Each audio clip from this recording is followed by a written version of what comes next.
à faire pour Madame Audrey. Ok, donc les trades à RR de 40, RR de 50 et tout, comme je dis, c'est pas ça le problème, hein. C'est bel et bien possible. D'ailleurs, le trade que l'on vient de voir sur le GBP USD est une le GBP AUD est une belle illustration. Donc, on va revenir sur tout ça. Euh, on va directement passer sur ce trade-là parce que ça a quand même été un trade assez intéressant. Voilà. Un très gros trade. Maintenant, c'est comme je vais vous montrer encore une fois de plus que le RR, combien on va gagner, comment on va optimiser le trade, ça va dépendre aussi en grosse majorité de nos zones d'entrée. Mais on va surtout parler de la probabilité du setup. Parce que quand on arrive, euh, lorsqu'on va par exemple se baser sur des avant et après, ok? Là, nous avions tout simplement le avant où je vous disais qu'il fallait attendre une confirmation pour pouvoir rentrer. Et on voit que après, le trade a bel et bien évolué parce qu'il y avait le trade là, il y avait aussi le trade sur le NZD CAD. On voit que le trade a bel et bien évolué jusqu'à venir faire quoi? Jusqu'à venir chercher le niveau du TP. Maintenant, comment est-ce que effectivement, je vous ai dit, j'ai fait un R de 37 à 40. Bah, ça dépend de la zone d'entrée aussi. Recording in progress. Alors, bien évidemment, ces trades n'ont pas été envoyés dans les canaux privés. Ça n'a pas été envoyé dans le canal privé. Ça a été envoyé dans le groupe. Ah, je vais couper les micros. Voilà. Ça a été envoyé dans le groupe tout simplement de coaching privé. Donc, pour les personnes qui vont demander où est-ce que j'avais envoyé le trade avant et après, parce que je vais retranscrire la partie sur YouTube pour donner certaines explications ici. Donc, il y avait plusieurs analyses que nous attendions, notamment le Bitcoin, le GBP AUD, le Gold, le NZD4. Mais on est d'accord qu'on a bien saisi l'opportunité depuis le lundi, c'était sur le GBP AUD, le NZD4 et un peu aussi le Bitcoin, et un peu aussi le Gold. Donc, revenons sur le GBP AUD. Alors, que s'est-il réellement passé et comment avions, vous voyez là, le trade, en fait, sur le GBP AUD, c'est vrai, nous sommes sortis ici, mais il ira bien plus loin. Pourquoi?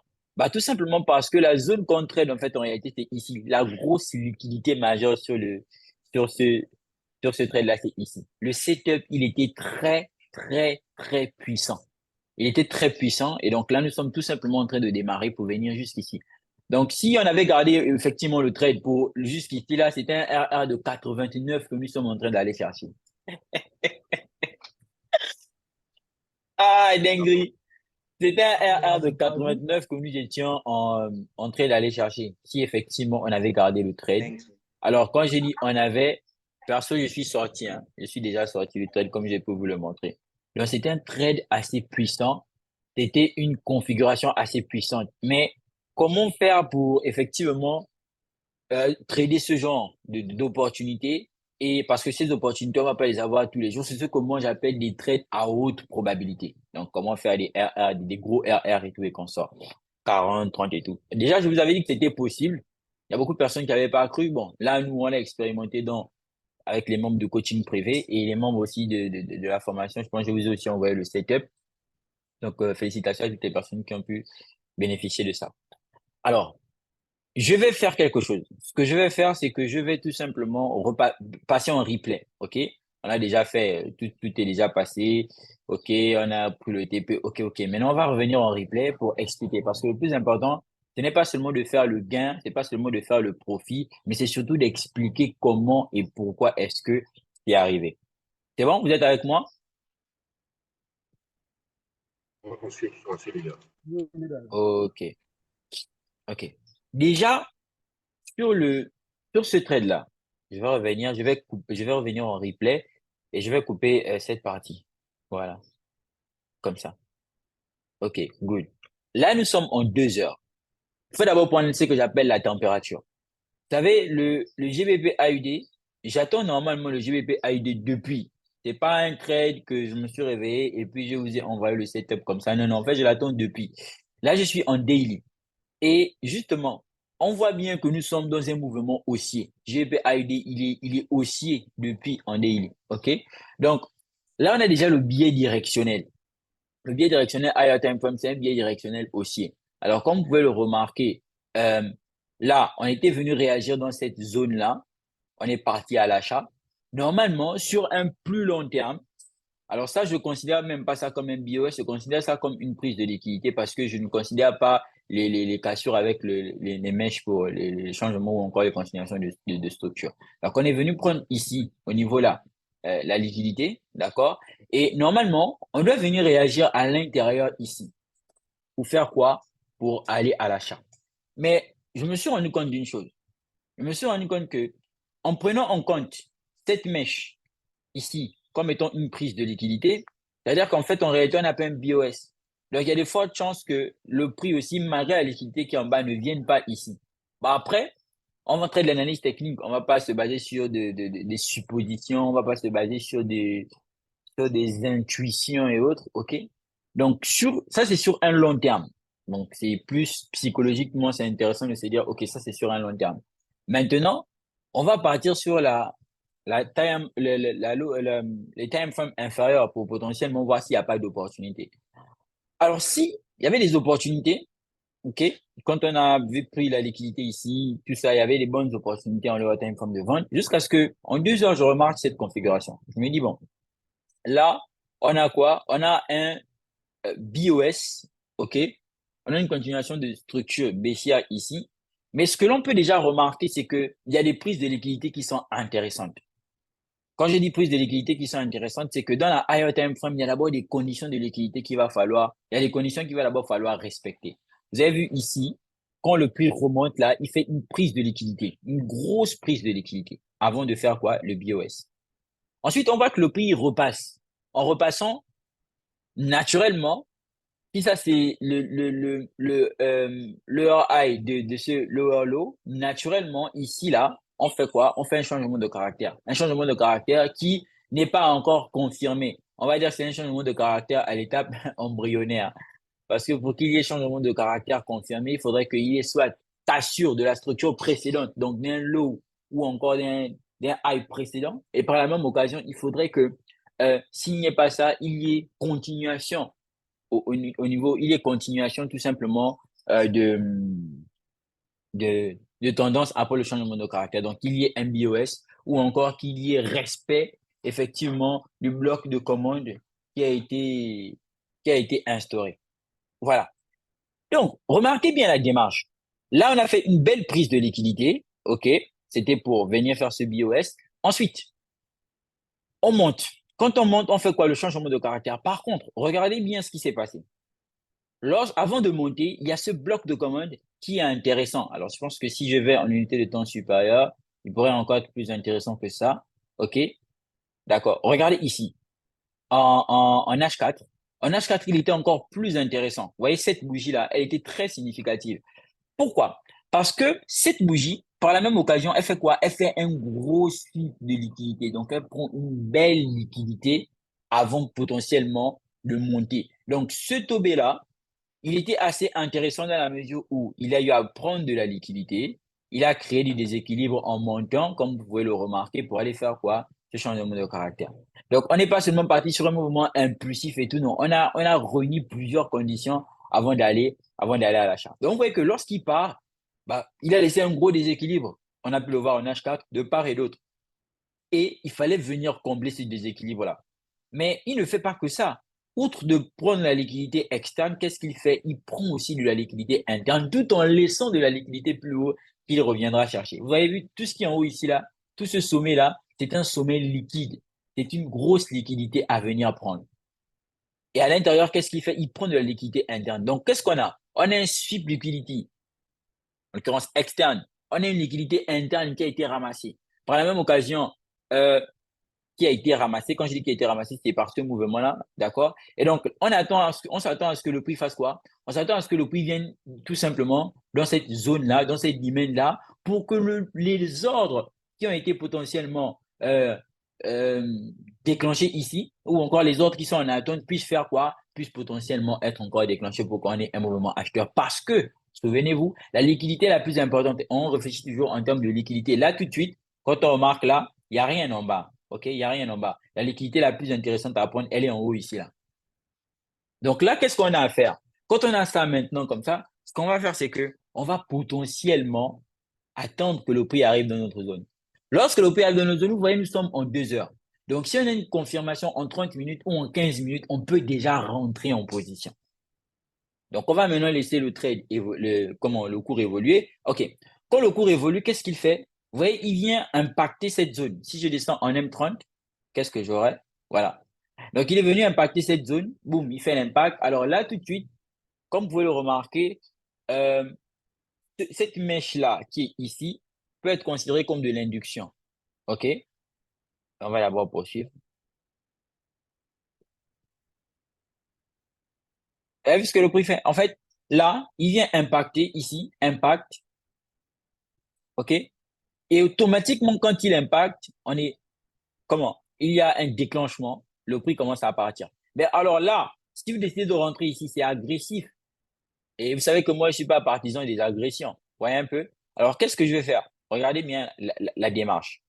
Quand le prix vient premièrement sur cette zone, je vous disais ça, c'est considéré comme de l'induction. Avant qu'il ne touche la zone, ce niveau-là, voilà, ça peut être considéré comme de l'induction. Regardez ce que fait cette bougie. Cette bougie fait quoi? Cette bougie vient sweeper. Vous voyez, c'est toujours une question de liquidité. La liquidité, c'est le fuel. OK? Donc là, en bas, je vais d'abord bien le mentionner pour que vous puissiez le voir. Là, nous sommes dans une demand M30. Je vais mettre ça à droite, hein? Voilà, nous sommes dans la demand M30. C'est à l'intérieur que, en fait, la zone qu'on trade, en fait, c'est cette zone c'était pas M30, c'était H2. OK? La zone qu'on exploite, c'est la zone H2. Souvenez-vous, c'est la zone là où il y a tout simplement euh, comment, les ordres, il y a c'est la zone où il y a l'OB qui a été à l'origine du changement de caractère. Donc, en fait, quand on va partir en lower time frame là-bas, c'est seulement pour nous dire que, gars, tu as dit que dans cette zone-là, il y avait des ordres en attente. Donc, oui, ben maintenant, on te confirme qu'il y a ces ordres-là. D'où l'importance de trader avec les confirmations. Mais, en fait, en réalité, c'est pas vraiment la zone où on prend la confirmation, c'est pas cette zone en fait qu'on exploite. Pourquoi? Parce que c'est la zone au-dessus qu'on va exploiter, vu que c'est même cette zone-là qui va déterminer notre zone de TP. Et donc, à partir d'ici, on voit bien qu'il y a un sweep de liquidité. OK? À cet effet, il y a certains qui vont faire quoi? Qui vont considérer ça là comme étant l'order block. Ils vont dire, OK, la dernière bougie sell avant le buy. Je suis, je suis d'accord avec ça. Mais comme vous savez, moi, dans ce genre de conditions, généralement, je vais beaucoup considérer la bougie qui est à l'origine du sweep liquidity. Mais bon, hein, pour rester formel, ce que je vais faire, c'est que je vais tout simplement garder la bougie en noir. Donc, à partir de là, on avait ce mouvement là, OK? Et par la même occasion, on a ici, ça c'est de la liquidité, c'est une liquidité qui a été prise. Alors, je vais faire ça comme ça, OK? C'est une liquidité qui a été aussi prise. Vous voyez qu'il a accumulé, il a pris la liquidité et il est parti. Quand il part, qu'est-ce qu'il fait? En fait, quand vous remarquez bien d'ici à ici, c'est un BOS, OK? Alors, généralement, les gens vont vous dire que lorsque le prix arrive dans la zone, qu'est-ce qu'il faut faire? Il faut chercher le changement de caractère, non? C'est le schéma conventionnel, c'est le changement de caractère. Eh bien non, pas toujours. Et je vous ai dit, Leader, oui, s'il vous plaît, sans vous interrompre là, un oui, exemple, si on rentrait au niveau de ce taux de cette zone de demande en M30, ici, ici. on allait, Mhm. on allait chercher quel target? C'est toujours la même chose. On allait toujours aller chercher le target higher time frame, le target de H2 là. H2. Oui, parce que là aussi, là, on est venu rentrer ici, mais après, effectivement, cette zone-là, on pouvait aussi rentrer ici. Mais là, il aurait fallu être là. Alors que nous, on n'avait pas été là. On est rentré, on était, comment, on est venu après. OK. Tu vois? C'est bon, c'est bon. OK. Est-ce qu'il y a quelqu'un d'autre qui a d'abord une question avant qu'on ne... Allô? Oui, Oui, oui, bonjour. Oui, en bonjour. fait, moi, je veux savoir, quand on trade en lower time, on Mhm. prend la confirmation en lower time ou quoi? Je n'arrive pas à comprendre. Parce que si, J'ai, j'ai, j'ai pas en bien lower time, compris. je dis Oui. si on prend la position, on prend des positions en lower time, Mhm. ça veut- maintenant, on prend la confirmation à quel niveau? Non, mais c'est la lower time frame qui confirme. Oui, maintenant, donc si la lower time confirme, mais très souvent, je vois que vous prenez vos positions à lower time. Mhm, Mais dans l'analyse, de façon générale, on parle d'avoir des higher time pour pouvoir avoir la structure de façon générale. Et mhm. après, maintenant, voilà, on aboutit à lower time. Mais si au niveau de la position de lower time, je veux dire, est-ce que on s'est battu sur le lower time pour prendre la confirmation ou il y a d'autres En fait, la positions? confirmation lower time frame dépend de l'unité de temps higher time frame. Si je prends la Ah, position en M30, si je prends la position en M30 ici, c'est une lower time frame comparée à H2. En fait, quand on dit prise de position en lower time frame, ne voyez pas nécessairement M15, M5, non. La lower time frame va dépendre à ce niveau-là de l'unité de temps où nous sommes en train d'exploiter la zone. Si je suis en H2, 2 heures, naturellement, M30, c'est de la lower time frame pour H2, ah, ok, ok, tout ok, comme ça aurait ok. pu être M15. Maintenant, si par exemple vous êtes un M15, naturellement, la lower time frame sera entre M5 à M1. D'accord, d'accord. Merci Voilà. bien. Mais de toute façon, même, d'accord, ça marche. Mais de toute façon, même, en continuant, on va aborder ça. Voilà. Donc là, on voit déjà que le prix démarre ici, il part et tout est consort. Alors, à ce niveau, OK, ici, qu'est-ce qu'on a? Regardez bien la démarche. On a que lorsqu'on vient à faire le BOS, le prix, qu'est-ce qu'il fait? Il descend comme ça, après il monte. Et lorsque le prix revient comme ça, OK, il ne vient pas, vous voyez, il ne vient pas sauter ce niveau. Il n'a plus de, voilà, regardez, quand il descend, il ne vient plus sauter ce niveau. Alors que naturellement, c'est ce qu'il devrait faire pour venir créer quoi? Un autre BOS et tout. Bah, tout simplement, c'est parce que il n'a pas réagi dans un bloc de commande qui est valide. Et si on parle de validité de bloc de commande, vous avez vu que là, il y a un déséquilibre à combler et ici, il y a de la liquidité à prendre. À cet effet, là, ça devient notre OB intéressant ici, OK? Ça devient notre OB qu'il faudra exploiter, demand. OK? Je vais toujours mettre M31, M30. OK? Et donc ici, ça, pour le moment, OK, ici comme ça, pour le moment, c'est notre liquidité. Alors, je ne parle même pas de ça, hein. Pour le moment, ça, d'abord, c'est notre liquidité. Qu'est-ce qu'on fait? À ce niveau, on peut faire quelque chose. Regardez, on va d'abord laisser le prix évoluer.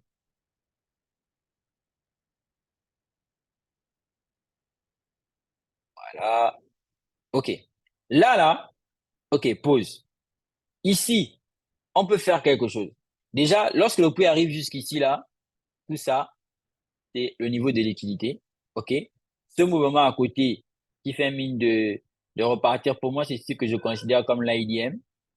Là, donc, c'est ce que je considère comme de l'induction. Là, on a quoi? On a à peu près tout ce qu'il faut pour décider de faire quoi? Une entrée comme ça. Là, ici, on peut rentrer ici. Pourquoi? On pouvait rentrer en M30 dans la mesure où euh, c'est une confirmation pourquoi la zone en H2. Donc, il faut faire toujours attention. Il ne faut pas aussi trop, quand vous n'êtes pas sûr de l'actif, quand c'est pas un actif que vous avez l'habitude de trader, soyez modeste. Ne soyez pas trop, euh, genre les stop loss resserrés, là, soyez un peu modeste. Donc, descendez toujours un peu. Et donc, à ce niveau, là, on aurait pu rentrer ici. Et si on était rentré ici, d'ailleurs, lorsque le prix était comme ça, c'est à partir de là, effectivement, que que je vous ai envoyé l'analyse. Allez, hop, voilà. Donc, quand le prix est arrivé ici, on a dit, bon, OK, il y a de fortes chances, euh, effectivement, qu'on retourne à l'achat. Voyez un peu? Donc, là, on aurait pu rentrer ici pour potentiellement aller, aller TP la zone que nous sommes censés TP plus haut. Et on voit que le prix, il a fait quoi? Il a traîné dans la zone, il a traîné dans la zone, il a traîné dans la zone avant de faire quoi? Avant de décoller et de remonter. Vous avez vu ce qu'il a fait après? Alors, quand tu arrives ici, tu te dis, bon, le prix, peut-être qu'il va plus repartir, peut-être que. Et n'oublie pas que ton TP, effectivement, là, déjà, tu as un premier niveau de TP, mais le TP final, comme disais-je tantôt, c'est ici en haut. Donc, là, toi, naturellement, lorsque tu prends ce trade, si tu sors ici, parce que tu vas te dire, c'est le prochain BOS qu'on va venir créer où je vais sortir. Donc, si tu fais comme je dis, tu viens ici, tu as un TP approximativement de 5. Ça, c'est ton TP RR de 5. OK? Par contre, si tu vises le TP, le TP ici, parce qu'effectivement, c'est la zone, le marché se déplace en fonction de la liquidité. Donc, si tu vises ici pour la prise de liquidité, tu as un RR de 14. C'est pas déjà mal. C'est très bien. C'est déjà très bien. Pourquoi? Et là, tu vois que tu as pris ton temps de prendre, d'attendre tes confirmations, etc. Mais moi, j'aime bien appliquer le principe que j'appelle la confirmation de la confirmation. Ça veut dire quoi? C'est-à-dire que j'ai toujours, bon, ça c'est selon mon plan, hein, j'ai toujours tendance à confluer, à prendre beaucoup, à avoir beaucoup de confirmations pour pouvoir potentiellement prendre un trade. Donc, quand tu arrives, tu te réveilles, tu vois que ton trade, il est parti comme ça, là, vraiment, ce sont des gens des trades que j'appelle trades à haute probabilité. Ce sont des trades qui respectent beaucoup de conditions et ce sont ces trades-là qu'il faut beaucoup considérer. C'est très important. Ici, par exemple, si tu es pressé, tu vas te dire, OK, le prix, il est parti ici. Donc, ça veut dire que on va partir à l'achat. Alors, tu rentres en position, après, il revient, il te SL.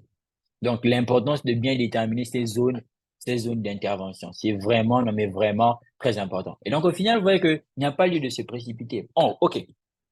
Quand le prix arrive dans la zone, parce qu'effectivement, comment je vous dis qu'effectivement j'ai fait un RR de 40, c'est certainement parce que je suis pas rentré en position en, dans cette unité de temps-là. Je suis pas rentré en position en M30. Oui, bon, c'est vrai que c'était la position swing, mais la position majeure, et en l'occurrence, la position la plus importante n'a pas été prise en M30. OK? OK.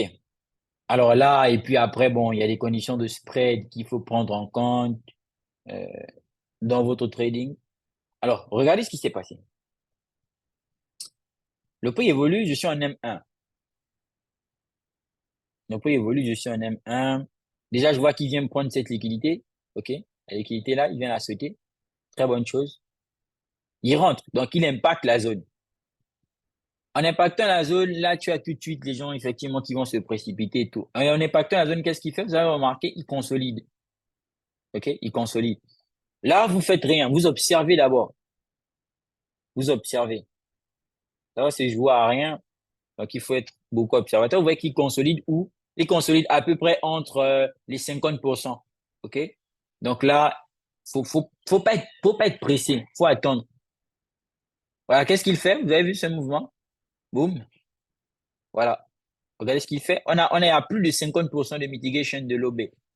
Mais vous n'avez pas toujours de confirmation pour rentrer. Vous attendez. Par contre, là, ça devient intéressant. Là, je vois quoi? Faut faire la structure en même temps. Vous voyez ici, vous avez dans cette unité de temps un BOS. OK? Le mouvement qui est ici, c'en est un autre. D'accord? On évolue.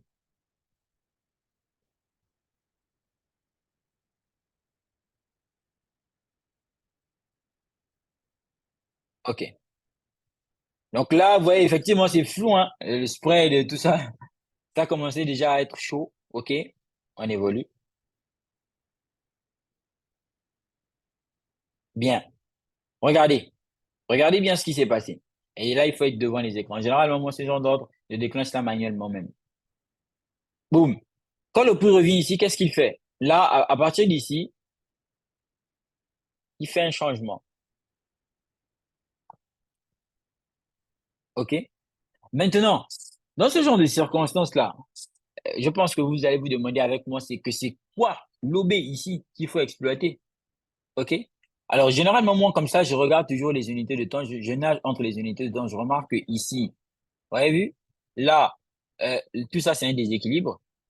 OK? Ici, l'OB, on va dire que c'est celui qui est en bas là, et même si je reviens en M5, c'est pas beaucoup significatif. Vous voyez, ça aurait été cette bougie-là. Moi, généralement, ce que je vais faire, c'est que je suis pas mécanique, je m'adapte en fonction du prix. Donc, naturellement, mon OB, la zone que je vais exploiter, autant pour moi, ça va être ça. Je vais prendre carrément tout ce niveau-là. C'est tout ce niveau que je vais exploiter.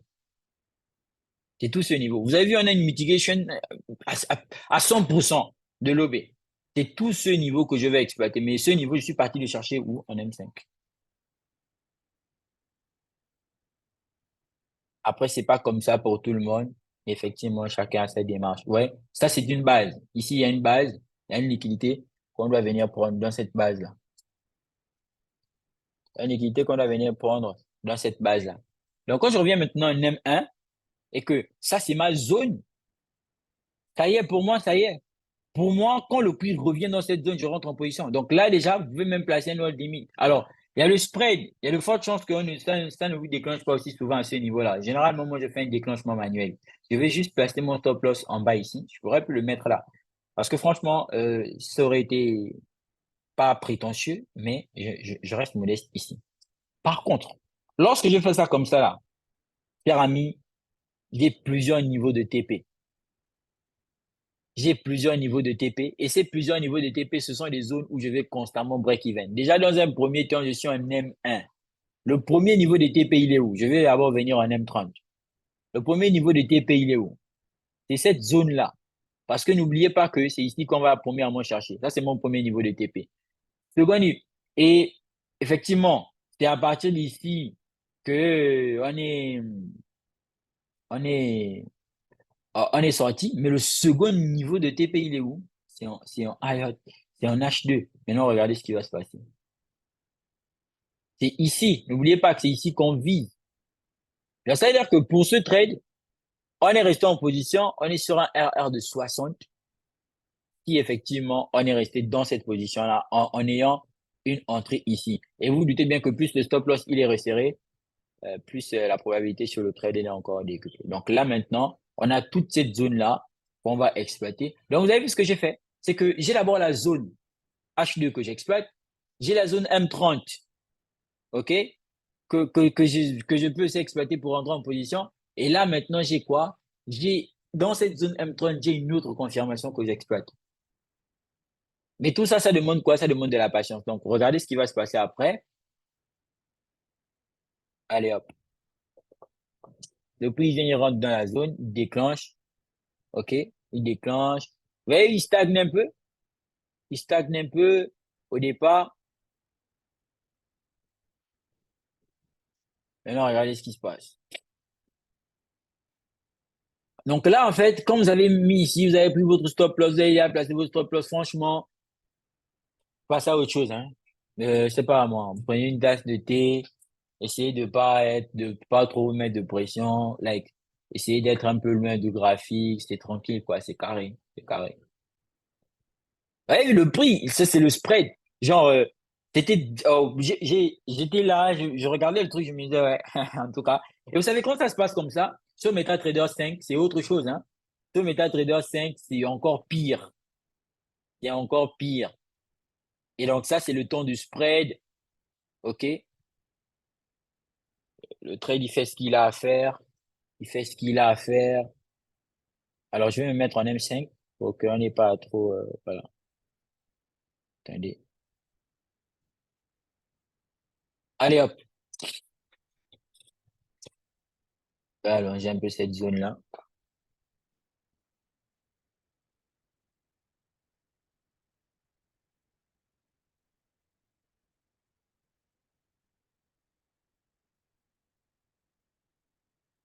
Ça m'y pose. Attendez.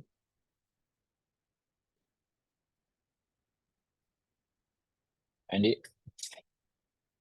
Voilà. Donc, vous voyez que là, faut attraper, comme on dit chez oui, faut attraper les organes, faut attraper le cœur, faut pas, voilà. Allez hop, allez hop, on démarre, on décolle. Allez hop, allez hop. Il a démarré, hein, pas qu'un peu. Voilà. Et donc, normalement, là, nous serions déjà à ce niveau-là. Donc, vous avez vu, c'est un trade, c'est vrai. Ça a pris du temps et tout et consort. Mais si je peux prendre un trade, moi, en gros, qui me vient me faire sortir avec mon RR2, comme vous l'avez vu là, c'est carré. Imaginez, vous êtes sur une exposition de 500 dollars. Hein, je prends toujours mes exemples comme ça. OK? Vous êtes sur une exposition de 500 dollars. Vous êtes à un RR. Bon, là, si on touche le TP en H2 là, Et déjà, nous ne sommes plus loin des 60. OK? Donc, comme ça, donc on fait quoi? On mise 500 pour chercher quoi? Pour chercher les 60. Ce sont des gens, ils te disent, oui, il a pris un trade à 500, enfin, à 500 dollars et facilement, il est passé à 30 000 dollars. Souvenez-vous, la dernière fois où je vous ai dit que j'ai fait 30 000 dollars avec la crypto, c'était avec Turbo, c'était avec Rio, OK? Mais là, avec le trading, ça a été possible ou ça aurait pu être possible. Je ne vais pas dire combien j'ai fait, en tout cas, parce que la vidéo sera remise sur YouTube. Pour ceux qui étaient là avant, je l'ai déjà dit. C'est comme ça. Mais après, tu ne mets pas 500 dollars sur un trade où tu n'es pas sûr. Voici pourquoi, moi, aujourd'hui, je préfère travailler la qualité du setup. Parce que souvent, on a tendance à croire qu'il faut trader tout le temps et tout. Je préfère privilégier la qualité du setup que de vouloir prendre les positions tout le temps. Donc, voilà. Et pour les personnes qui diront, ouais, tu n'as pas envoyé le trade et tout, non, c'était avec des personnes qui étaient en coaching privé et dont les membres de la formation trading que j'ai envoyé tout simplement ce setup. Alors, euh, est-ce que ici, il y avait des possibilités de re-entry et tout? Bon, écoutez, on aurait pu re-entrer ici, mais quand vous voyez cette impulsion-là et tout, bon, moi, comme ça, je préfère, quand ça va comme ça, autant laisser juste les trades cool. Alors, à partir d'ici, le prix aurait pu vous faire peur, ok? Il aurait pu vous faire mine de ouais, il va pas continuer à monter, il va rester. Vous avez vu la peur et tout, si vous n'êtes pas sûr de votre stratégie et tout, mais après, quand tu coupes le trade, quand tu reviens, oh, tu as mal à la tête. Donc, ça pour moi, ce sont les trades à haute probabilité. La lower time frame, bon, je vais juste chercher euh, des confirmations, mais tout le travail, vous avez vu, il a été fait en higher time frame. OK? Donc, suivez une stratégie, suivez la stratégie, et mais surtout, évitez, quand je dis la stratégie, c'est suivez votre stratégie. Évitez de chercher trop de trades. Moi, je vois, il y a des gens toujours, ils veulent chercher trop de trades, trop de trades. Moi, je peux finir, si je finis un trade comme ça avec 25 000, 30 000 dollars, je ne me sens pas obligé d'encore trader la semaine. Oh, mais c'est énorme. Combien on trade encore la semaine? Toujours, toujours, toujours, toujours. Il est Donc, Toujours. en vrai, ce genre de trade, tu vois, c'est pas sur le gold et tout, mais le RR, il est puissant. Pas besoin encore de trader la semaine. Voilà. Déjà que le gold, actuellement, franchement, il n'y a pas grand-chose d'intéressant. Il est en train de consolider, franchement, gold. Actuellement, gold, j'observe juste. Après, il faut pas forcer les setups, faut pas forcer à vouloir rentrer. On avait pu faire un scalp. Bon, on avait pu faire le lundi, scalp vite fait. Scalp vite fait, c'était celui-ci. Ça, c'était avant. Après, scalp vite fait, mais bon, après, voilà, il y a Madame Audrey qui a fait son travail. Elle a tué. Voilà, il y avait aussi le NZD-CAD. NZD-CAD, cette zone, attendez le prix ici pour potentiellement aller à l'achat. Alors, sur le NZD-CAD, on va revenir aussi sur ça en replay.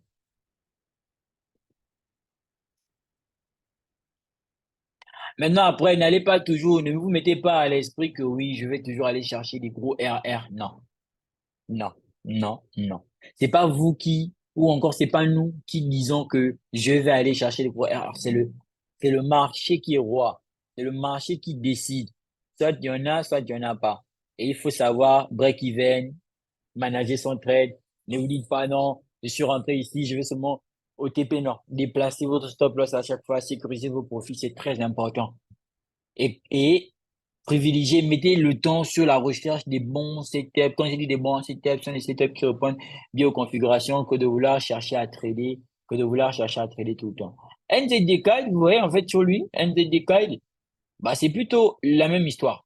Quand je dis la même histoire, c'est du genre, écoute, là, vous voyez, sur le NZD-CAD, on est haussier, OK? On est haussier. Vous voyez, il y a des BOS qui se font, il y a des BOS qui se font et tout et qu'on sort. Et donc, au bout d'un moment, sur le NZD-CAD, là aussi, vous avez vu, On avait la semaine passée exploité ce niveau-là, ce gros niveau. Boum! On était parti à l'achat, si vous vous souvenez, non? Sur, euh, sur ce trade-là. Euh, Attendez que je le retrouve.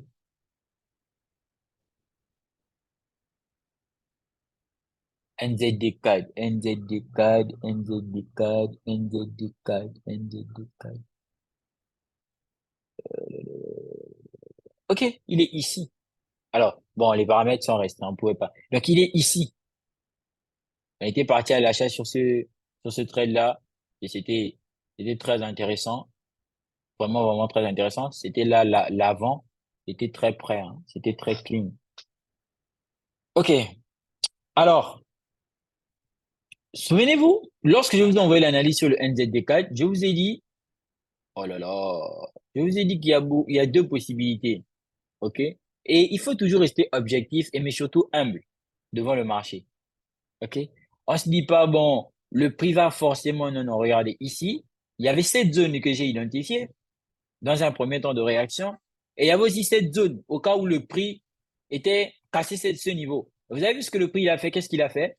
Il est venu d'abord réagir dans cette zone qui en fait peut être considérée comme une trappe avant de venir faire quoi? Avant de venir réagir au final dans la seconde zone que j'avais tout simplement matérialisé. OK? Que j'avais tout simplement matérialisé.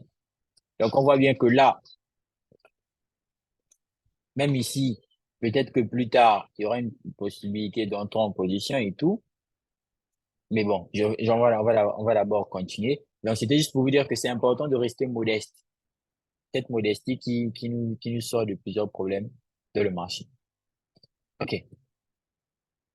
Donc, nous sommes en 1 heure sur le NZD-CAD. C'était ça la démarche. Attendez, je vais supprimer tout ça.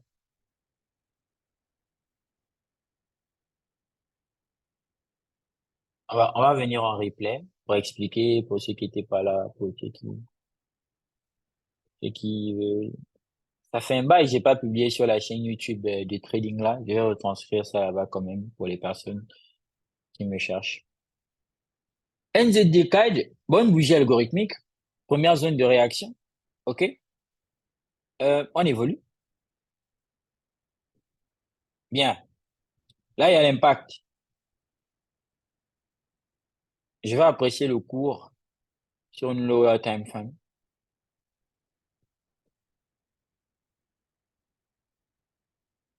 Alors, c'est fou, hein? Quand vous venez trader les paires qui ont beaucoup de spread là, il faut avoir les codes solides.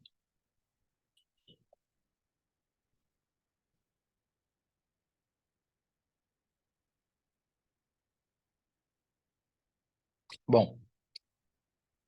À ce niveau, on a quoi? Déjà, vous avez vu, ici, on a un BOS.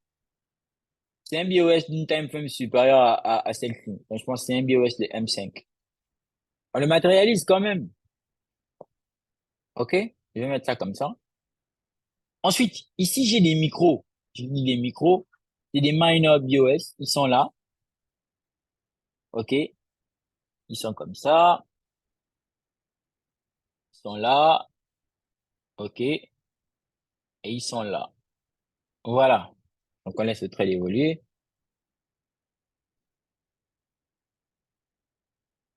Hop, hop, hop. 1. Première cassure. Qui devrait être quoi? Ce changement. Alors là, je reviens en M5. Oui.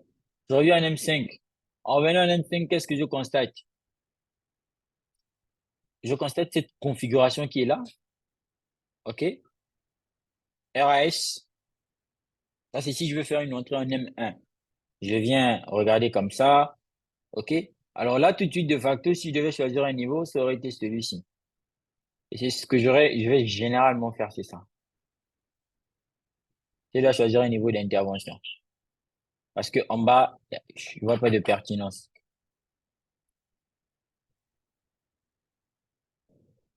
Si je dois intervenir, c'est à ce niveau-là. OK? Et donc, ça, c'est ce qui me serait de la liquidité au final. Voilà. OK? Alors là, tout de suite, je peux effectivement, hein, déjà le faire. Donc, je peux déjà placer mon stop loss et mon SL. OK? Mais sinon, après, je peux encore attendre qu'il y ait la liquidité qui se crée et qu'on sort. Mais là, déjà, dans un premier temps, je peux le faire comme ça.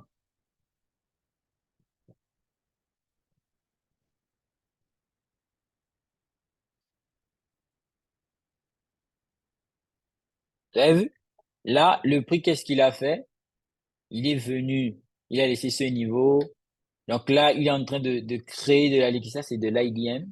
Il est en train de créer une sorte de liquidité. Donc, j'aurais pu attendre. OK? C'est pas, rien ne vous oblige à effectivement être pressé. Voilà. On voit que là, il vient, il déclenche. OK? Il est venu déclencher. Allez, hop.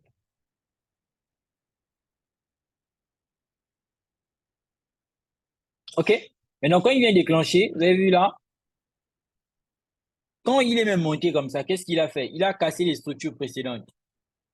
Il a cassé ici. Donc, il a confirmé son intention. OK? Et-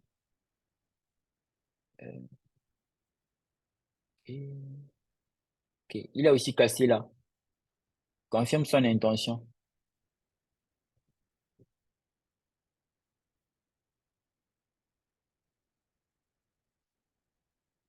Donc, naturellement, là, on a le BOS de ce changement de caractère-là. Donc, on devrait s'attendre à une correction de prix.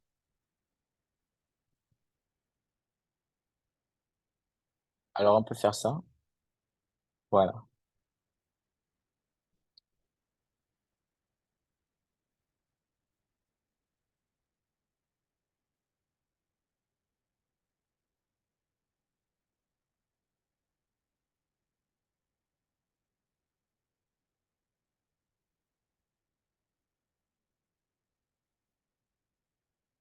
Vous avez vu ce que le prix est en train de faire, c'est que il crée de la liquidité qu'il vient prendre par la suite.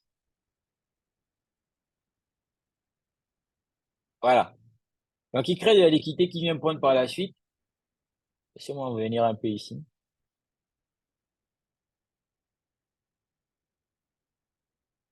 OK. OK. Donc là, après, il fait quoi? Il réagit dans cette zone-là. Donc là, il a une zone de réaction. Donc, si vous avez déjà la position qui est ici ouverte sans clôturer, vous êtes toujours dans le trade, hein. OK? Ce mouvement d'impulsion, qu'est-ce qu'il fait? Il vient casser ce niveau. Donc là, il fait quoi? Il fait un changement de caractère. Par contre, ce n'est pas un changement de caractère de M1, c'est un changement de caractère de M5. OK? Et donc, si je reviens en M5,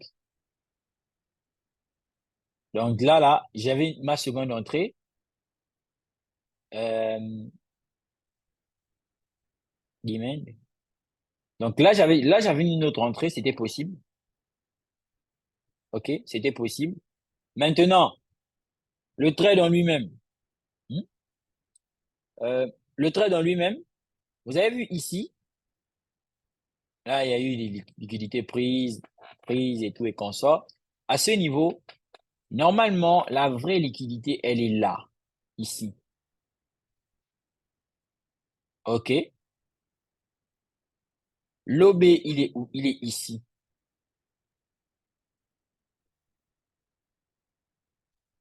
Alors, techniquement, on peut se permettre de prendre cette position. OK? On peut se permettre de dire que quand le prix va arriver ici, dans cette zone-là, on prend la position. Mais on va pas faire en sorte que ça dure trop. Parce que si le prix ne prend pas cette liquidité, il viendra la chercher après. Donc, ça, c'est plus en mode, c'est court terme. On va vraiment dire ça. J'ai pas envie de dire Skype, direct, mais c'est plus du court terme. OK? Donc, c'est à partir d'ici que je vous dis naturellement que on peut avoir un autre niveau d'entrée. Vous avez vu quand le prix, là, réagit. Là, c'était le premier. Donc, entrée en matière. OK? Et là, je vous disais que la correction, on peut attendre ici pour buy. Et donc, c'est ce qu'on a fait. On a attendu gentiment que le prix arrive dans notre zone pour pouvoir faire quoi? Pour pouvoir buy.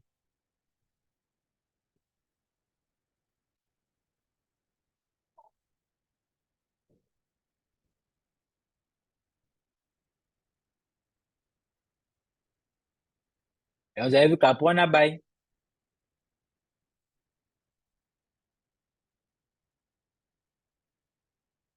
Voilà. Et donc, là, on pouvait maintenant sortir ici en 5 minutes.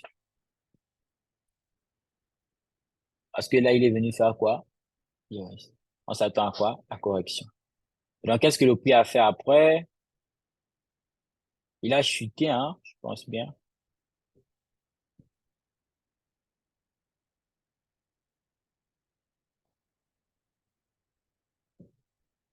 Ouais, je vois ce que je vous disais. Là, il est venu. Quand il est arrivé ici, voilà, il n'a pas pris de liquidité. C'est ici après qu'il est venu prendre la liquidité. Et qu'est-ce qu'il a fait? Il est monté. Voilà. Ensuite, il est revenu à ce niveau et il a chuté. Donc, ça aussi, c'était l'autre opportunité sur le NZD CAD qu'on avait la possibilité de prendre. Donc, vous voyez que là, il n'y avait pas qu'une position. Donc, on aurait pu rentrer là une fois, deux fois, trois fois. Donc, si tu vois, je te dis NZD CAD, si tu fais un RR de 15 ou un RR de 16, c'est sûr que j'ai renforcé mes positions pour la même opportunité. Parce que c'est ça, en fait, au final. Le truc, c'est pas de beaucoup trader. Le truc, c'est de non seulement repérer des trades à haute probabilité et savoir saisir ces opportunités. Après, tu vois, là, j'ai pas un truc en vue. J'ai pas, c'était lundi et mardi. Lundi et mardi. Aujourd'hui, c'est quand? Mercredi. S'il vous plaît, aujourd'hui, c'est quand? Je sais Mardi, pas, hein? mardi, je pense. Mardi. Ok, aujourd'hui, C'est c'est mardi. mardi. En Oui, fait, oui. je me suis ok, donc c'est lundi, mardi, parce que oui, ça, c'est le trade qui a été pris dans la nuit. Bon, le matin, après ça, il a clôturé. Ok. Donc, en deux jours, s'il faut réfléchir euh, comme j'ai mis en évidence là, je pense, on est sûr, en 2 jours là, on est sur à peu près un RR de 50 en 2 jours, avec une position sur le gold, sur le NZD CAD et sur le GBP AUD. Donc, c'est pour vous dire que vous n'avez pas besoin de beaucoup trader. Après, tu vois, dans la semaine, si je me prends des stop loss, c'est tranquille, c'est carré. Mais après, moi, là, je me sens plus nécessairement obligé de trader. Parce que j'ai pu avoir en 2 jours tellement de liquidité. Franchement, en 2 jours, tellement de liquidité. Donc, je me sens pas obligé de trader. Euh, je faisais une analyse le matin, hein. J'avais en vue AUD USD. Oui, AUD USD. Voilà. J'avais envie avec des USD. Je vois bien le prix réagir dans cette zone-là. Mais après, sans confirmation, je ne fais rien. Avec des USD, il est bien bullish. Voilà. Après, parce qu'en fait, sur AUD USD, quand on va monter un peu plus haut, regardez, c'est le niveau qu'il faut venir sauter, c'est celui-là. C'est celui-ci. Donc, le prix doit normalement venir casser ce niveau. Après avoir cassé ici, il doit venir casser ce niveau. Donc là, le biais directionnel, il est haussier. On va plutôt privilégier les achats. Donc, s'il dit ici, il soit un bon truc, on peut partir. Mais sur le gold, pour le moment, il y a Euro USD. Euro USD, bon, on attendait normalement ici, là, mais il n'est pas venu dans la zone là. Vous avez vu? On attendait ici, là. Il n'est pas venu à l'intérieur. Il a chuté. C'est pas grave. C'est pas grave. OK? On laisse. GPAUD a largement fait notre semaine. Il a suffisamment fait notre semaine. C'est carré. OK. Bon. Est-ce qu'il y a des questions? Oui, coach, les Léon, questions ne manquent jamais. Mhm. Coach, moi, ma question est celle-ci. Je voulais savoir quand est-ce qu'un ordre limite est invalide. Bon, quels sont les... Quand vous prenez une opportunité, quand vous mettez par exemple, un buy limite en M1, vous attendez que le prix revienne. quand est-ce que vous allez vous dire non, ce bail limite ici est invalide, le prix est déjà parti, je supprime l'ordre limite. C'est quand? En fait, comment vous savez si le trade en vaut encore la peine, oui ou non? Vous savez, voici pourquoi je vous disais au départ, suivez la Pardon? stratégie. Voici pourquoi je vous disais au départ, comment est-ce que vous savez si un bail limite est toujours valide ou si une opportunité est toujours valide? La validité d'une Oui. opportunité varie d'un individu à un autre en fonction de son plan de trading. Si votre plan de trading respecte 10 conditions, il faut les 10 conditions. S'il n'y a pas ces 10 conditions, vous ne rentrez pas en position. Mieux encore, s'il n'y a pas ces 10 conditions, ne cherchez pas à créer ces 10 conditions. Il vous faut de l'inducement, oui. Il vous faut du liquidité, oui. Il vous faut de la liquidité interne, oui. Il vous faut de l'imbalance, oui. Il vous faut déterminer les structures majeures et mineures, oui. Il vous faut avoir le biais directionnel, oui. Il vous faut, je ne sais pas, regarder les indicateurs stochastiques, RSI, moyenne mobile, oui. Il vous faut regarder différents indicateurs. Il vous faut, oui, oui, oui, oui, oui, OK. Il y a un élément et vous notez en fait les éléments non seulement les plus importants de votre plan, et par la même occasion, les éléments les plus importants aux moins importants. Si par exemple, il y a un élément moins important qui manque, peut-être qu'il n'y a une valeur que de 1 par exemple sur 10, s'il manque, parfois vous pouvez vous dire que bon là, je vais quand même oser, mais je vais risquer moins. Mais si le trade ne vous propose pas des éléments de validité de votre stratégie, à ce niveau-là, vous ne vous rentrez pas en position. Souvent, il y a des positions, tu vois, la personne prend la position, ça passe, mais ça ne respecte pas son plan. Une fois, ça va. Deux fois, ça va. Tu peux venir, tu prends vite un trade, vite fait, ça sort, tu as gagné, tu dis les statuts que tu as gagné, ça va. Mais sur un long terme, quand il va te falloir gérer des gros capitaux, c'est pas en jouant du ping-pong que tu vas t'en sortir. C'est en étant très sélectif. Alors que là, déjà même, il y a des traders qui ne prennent même pas ça en compte. Ils ne prennent pas en compte le fait qu'il faut avoir une certaine sélectivité sur les setups. Il faut être sélectif sur les setups. Sinon, on va vouloir tout trader et on va prendre des stop loss qui ne sont pas nécessaires, quoi. Et alors que le plus important, c'est de faire le moins d'erreurs que possible. En fait, on fait des erreurs pour apprendre, mais après, au bout d'un moment, pour devenir rentable, il faut faire moins d'erreurs que possible. Ça prouve maintenant qu'on a assimilé. Parce qu'on estime qu'on vient à faire des erreurs parce qu'on ne connaît pas. Ou que même si on connaît, on n'est pas assez éveillé. Donc, tu sais, si tu évolues aussi, c'est par ce niveau-là. Donc, il faut avoir des éléments de sélectivité de vos setups. Maintenant, quand vous faites ces éléments de sélectivité-là, vous faites une confluence. C'est-à-dire que, par exemple, si vous êtes price action, vous avez vu dans le price action des éléments qui sont importants. Moi, généralement, dans le price action, je veux beaucoup utiliser comme élément important, je veux beaucoup mettre en évidence certaines figures chartistes et par la même occasion, beaucoup de zones de support et de résistance parce que ce sont des zones psychologiques importantes. Si vous êtes ICT, vous avez des éléments de l'ICT que, qui marchent avec vous. Si vous êtes SMC, vous avez les éléments d'SMC qui marchent avec vous. Donc, quand vous faites vos stratégies globales, donc le plan d'attaque général, ce sont ces points qui marchent là que vous devez énumérer. Maintenant, ça va devenir compliqué comment? Ça devient compliqué quand le price action te dit de rentrer en position et la SMC te dit de ne pas rentrer en position. Ah! Donc, ça veut dire que tu dois être capable de trouver les éléments qui se coïncident, qui sont complémentaires. Mais quand je dis tu, ou bien vous, c'est pas Monsieur Joël, c'est pas moi, c'est tout le monde. OK? Ça veut dire quoi? Ça veut dire que dans ce sens-là, comment tu sais si ça marche? Comment tu sais si ça ne marche pas? C'est pas dans le zoom que nous sommes en train de faire là. C'est quand tu es assis face à toi-même, dans ta période de backtesting, quand tu fais tes devoirs, c'est là où tu sens que, ah ok, quand je remarque que sur cet actif, parce qu'il y a aussi les gens qui backtestent mal, ce que tu peux appliquer sur Euro USD, Ça ne va pas nécessairement passer avec le gold, par exemple. Gold, lui, à la petite prise de liquidité, il s'envole.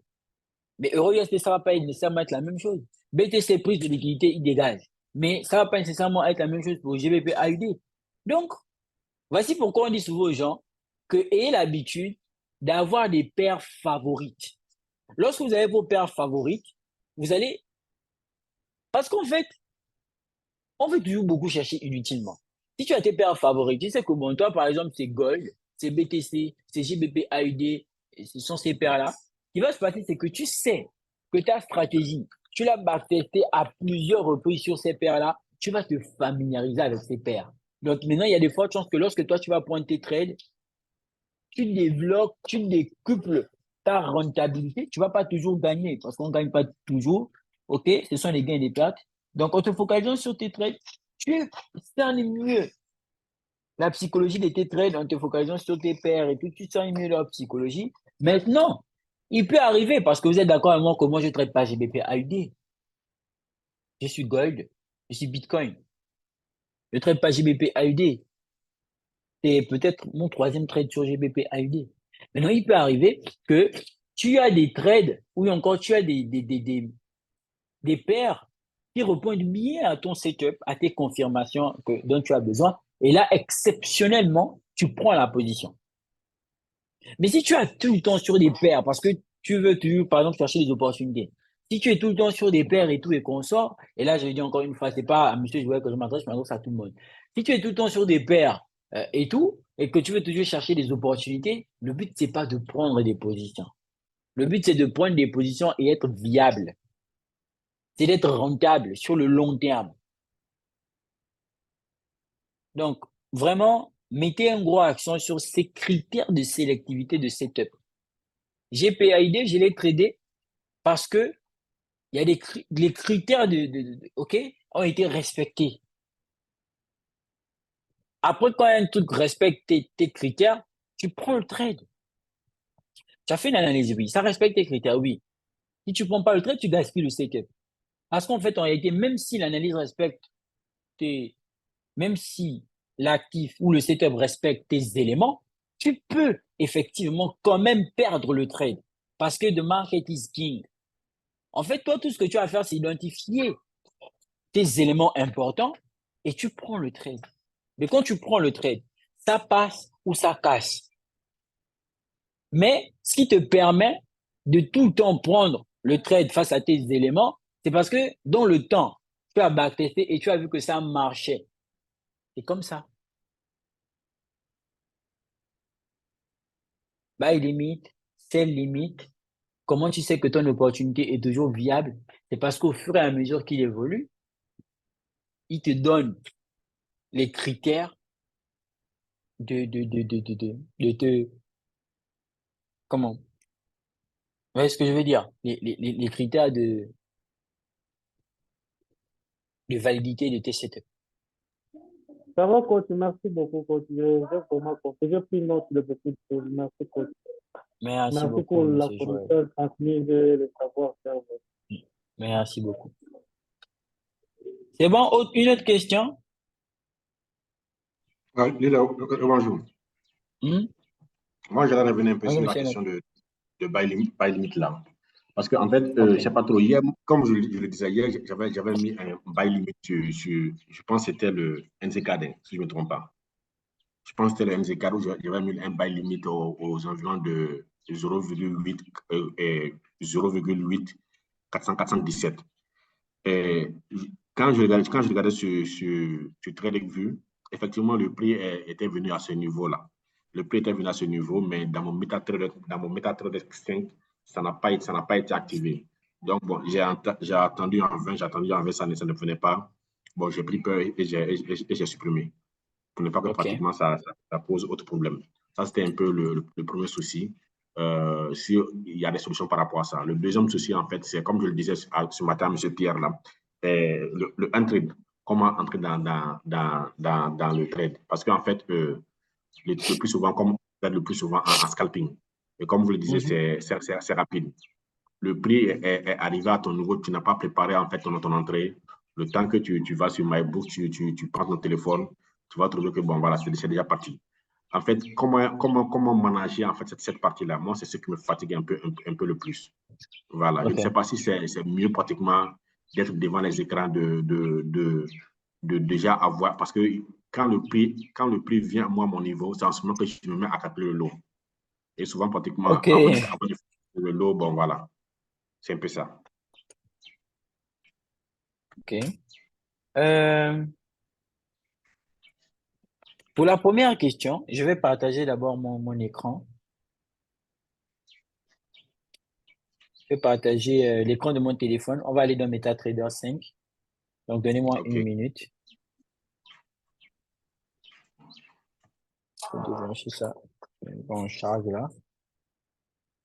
Attendez. Allez.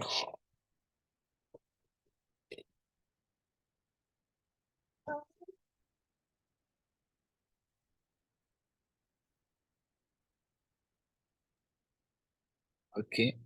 Euh, Attendez, je lance la transmission.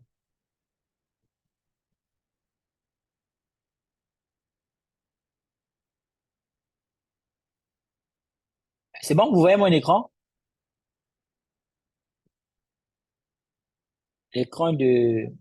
Oui, oui, oui, oui, oui, oui, oui, Oui, oui. oui, pour OK. Donc, il y a ce qu'on appelle le ask et le bid. Vous voyez? Ce sont ces deux histoires-là. La ligne rouge et la ligne bleue. Donc, c'est ce qu'on appelle l'offre et la demande. OK? Maintenant, lorsqu'on place un ordre limite, je sais pas quel ordre je pourrais placer. Bon, je vais pas placer tout de suite, je suis sur mon compte réel. Lorsqu'on place un ordre limite, bah, ce qui se passe, c'est que si par exemple je décide d'acheter à 0,350 350 là, donc ici à 0,83 750, si je mets mon ordre limite ici et que la ligne bleue que vous voyez là passe en dessous de mon ordre limite, sans que la ligne rouge ne passe en dessous de mon ordre limite, je ne vais pas être déclenché. Saisi. Euh, c'est bon? Vous pouvez revenir là-dessus. Ah, attendez, on va faire quelque chose. Attendez. Je pense que je dois avoir une image, normalement. Voilà. Si j'ai une image, attendez. Quand vous voyez, vous me faites signe. C'est bon. C'est Ok. bon. En fait, vous voyez ici, par exemple, vous avez vu, oh, mais bon, là, je n'ai pas la possibilité de montrer. Vous avez vu, il y a la ligne bleue, donc il y a buy limite 2,33 que je peux zoomer. Ok. Je vais zoomer un peu. Voilà. Donc, il y a buy limite 2,33. OK? Ensuite, il y a tout simplement le SL. Et par la même occasion, il y a quoi? Il y a les deux lignes dont je parlais. Vous avez vu, là, la ligne bleue n'est pas en dessous de ma ligne bleue du buy limite. De même, la ligne rouge n'est pas passée en dessous. Si les deux lignes-là ne passent pas en dessous, vous avez l'impression que le prix est d'abord venu toucher ma zone, n'est-ce pas? Ma zone de déclenchement, mais il n'a pas déclenché. Donc, il faudrait que... Oh, mon téléphone s'est éteint. OK. Donc, il faudrait que ces deux lignes-là passent au-dessus de votre ordre limite pour faire quoi? Pour vous déclencher. Maintenant, la distance entre ces deux lignes-là, pourquoi est-ce que ces deux lignes sont différenciées? Parce que c'est ce qu'on appelle le spread. La différence entre l'offre et la demande est énorme.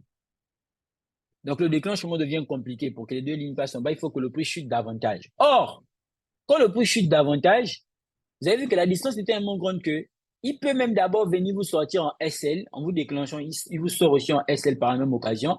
Après, il continue à partir dans votre niveau. Est-ce que vous voyez un peu la différence, monsieur Enoch? Oh, ouais, je vois. Je vois. Maintenant, les gens, pour ne pas rater le déclenchement, pour ne pas qu'ils ratent d'être déclenchés, ce qu'ils vont faire, c'est quoi?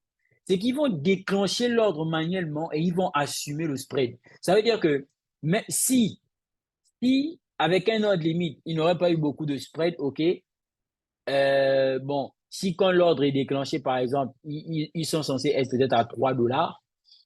Lorsque la différence entre l'offre et la demande est aussi énorme comme ça, on peut vous déclencher, vous êtes déjà peut-être, j'ai dit quelque chose, à 10 dollars ou à 20 dollars de perte en fonction de votre lot et en fonction de la taille de la position. Donc, vous pouvez déjà être même à 10 dollars de perte. Maintenant, après, si vous êtes capable de supporter ça, au moins vous commencez à voir avec 10 dollars de perte, mais si vous êtes sûr de votre analyse et que le prix va aller dans votre sens, vous pouvez supporter ça. Donc, supporter le spread. Par contre, je ne sais pas quel actif où le spread est plutôt calme actuellement. On va voir sur Bitcoin. Vous voyez sur Bitcoin et sur le gold. Vous voyez que la distance entre l'offre et la demande, elle n'est pas considérable. Donc là, si vous placez un ordre limite, il y a aussi de fortes chances qu'on vous déclenche. Maintenant, les gens vont privilégier effectivement le gold. Pourquoi? Parce que le gold a le spread, c'est vrai, mais ce n'est pas un spread qui est énorme. Il est volatile, mais il n'a pas un gros spread. Et quelque part, c'est aussi bien de privilégier le gold. C'est à cause aussi de tout ça là, les spreads. Maintenant, après, le broker que vous utilisez, le broker aussi, souvent, il y a des brokers qui ont des gros spreads. Et dans la grosse majorité des cas, même quand vos analyses sont bonnes, on ne vous déclenche pas. C'est pourquoi il y a des gens qui peuvent faire des market execution. Vous voyez? Donc, ça aussi, c'est un truc qu'il faut prendre en compte. Votre analyse peut être très bonne, mais si le spread n'est pas à votre avantage, laissez tomber. Regardez Bitcoin. Mais Bitcoin, comment le spread, c'est énorme actuellement. Donc, quand vous faites du scalping, il faut privilégier aussi ces brokers-là qui n'ont pas de gros spreads, mais surtout aussi ces actifs qui n'ont pas de gros spreads. Et pour le cas en espèce, Bitcoin est intéressant. Le gold est intéressant. Donc, c'est ça, c'est ce qui généralement fait en sorte que... et il faut savoir que plus on descend en unité de temps, le spread, il est considérable. Donc, c'est ce qui fait en sorte que pour les scalpers, ils doivent mettre l'accent sur ça. Maintenant, pour votre autre question, quand on fait du scalping, le scalping nécessite d'être devant les écrans, bien quand on va rentrer dans les M5, M3, M1, ça nécessite de pas avoir le graphique loin des yeux. Je vous prends un autre exemple. Je coupe la transmission. Voilà. Un autre exemple. Je vous disais tout à l'heure que lorsque généralement moi le prix arrive dans ma zone en M1, qu'est-ce que je vais faire? Je vais regarder en M5 une zone. Attendez. Oh.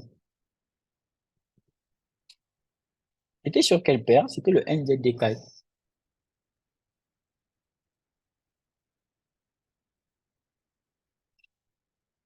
Voilà. Donc, je vous disais que c'était sur le NZD4.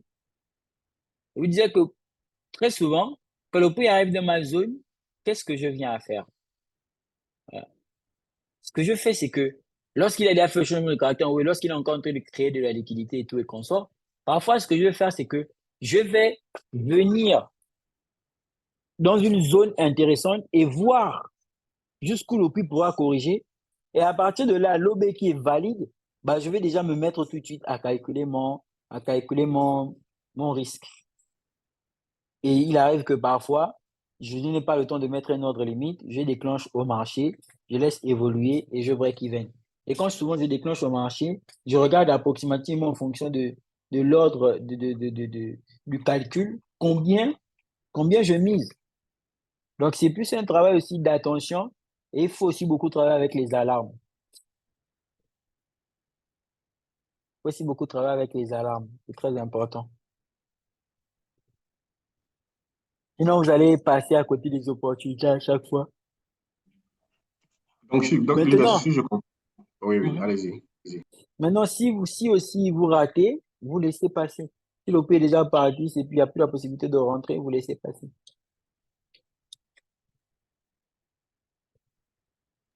Ah, ok, d'accord. Donc, si je comprends bien, par rapport au spread, le spread va dépendre non seulement de la paire et aussi du broker. Donc, ça, La paire, Mhm. la paire, le broker. Et quand je dis la paire, en fait, en réalité, ce sont les sessions. Si par exemple, vous décidez d'aller rentrer en position sur Euro-USD la nuit à la session asiatique, ah, c'est compliqué, hein. Ah, ok. Par contre, quand vous êtes dans la session de New York ou encore de Londres, ça va. C'est pas stable. En fait, si vous voulez, quand on n'est pas dans la session, quand on n'est pas dans la session où l'actif, quand on n'est pas dans la session majeure ou encore importante de l'actif, le prix s'échange un peu plus cher que la norme. On va dire qu'il est surévalué, quoi. Parce qu'en réalité, il n'y a pas assez de mouvements et donc c'est compliqué. Voilà, c'est ça. Maintenant, Par contre, quand c'est liquide, c'est autre chose. comment on appelle pour l'ordre limite, quand tu as déjà la zone, c'est mieux pratiquement d'avoir une idée en fait du lot avant que le prix ne vienne toucher cette zone-là. Et Voilà, là, c'est c'est une plus option. facile. OK. Voilà. Par D'accord, pas de contre, souci. par contre, quand vous avez toutes les conditions déjà réunies, OK. avant que le prix ne touche votre zone, là encore, c'est encore plus intéressant de mettre un bail limite. Parce qu'en fait, ce qui fait en sorte que l'on attend que le prix arrive dans la zone, c'est parce qu'il crée les conditions, il crée comment, des points importants pour notre prise de position. Regardez par exemple ici. S'il fallait prendre une position sans passer outre la liquidité interne, j'aurais dû attendre qu'il vienne suivre ce niveau-là avant de rentrer en position. Mais j'avais déjà placé la position pour anticiper le mouvement.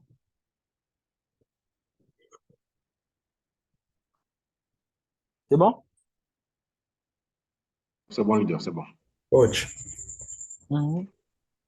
et Oui. j'aimerais savoir comment vous faites pour supprimer le graphique d'un coup. C'est comme si vous copiez-collez. Euh, genre, j'ai pas bien compris. Supprimer le Quand, graphique, les annotations. Genre, quand je fais ça. oui, Ok. Bon, chez vous, je sais pas, vous utilisez quel ordinateur? Oui, moi, HP. pour les HP, les Windows, tu appuies sur contrôle et puis tu maintiens contrôle et puis tu prends ta souris pour sélectionner tout. C'est tout. Voilà. Chez moi, c'est commande. Je pense que chez moi, c'est commande. Donc, je maintiens le bouton commande et je clique sur l'écran et je clique sur la souris, comme Monsieur Pierre disait, pour, euh, pour tout prendre en compte et après supprimer. D'accord, merci. C'est comme quand vous voulez tracer des bonnes droites. Genre, alors de faire ça manuellement comme ça, vous pouvez directement appuyer sur il y a une flèche, chez moi, il y a une flèche sur le côté, à côté du FN, où ça me met ça directement droit comme ça. Donc, ce sont ces petites astuces-là.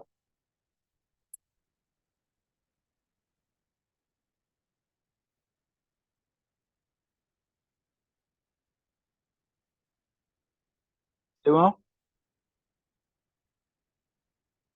Oui, c'est bon, c'est bon. Ok.